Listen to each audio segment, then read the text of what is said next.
So here I have a post, and I'm going to use the Divi builder. Once it's done downloading, all I'm going to do is have the plugins from Userway and Live Chat. I have videos on those two plugins as well. Use existing content, say post on YouTube engagement. Okay, I'm going to add another row. And all I'm going to do is add a comments module. Update.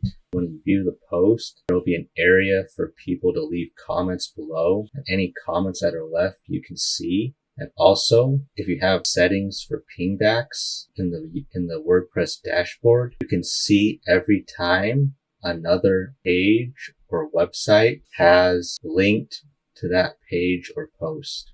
I'm going to view the page in the new tab.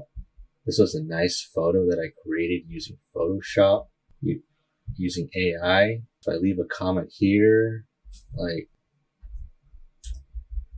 nice blog post, very informative, and submit comment.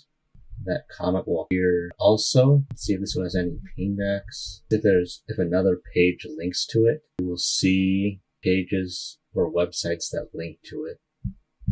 These are all the posts, pages, or websites that have linked to this page or post. This setting you have to set up in the dashboard. I highly recommend it. Okay, so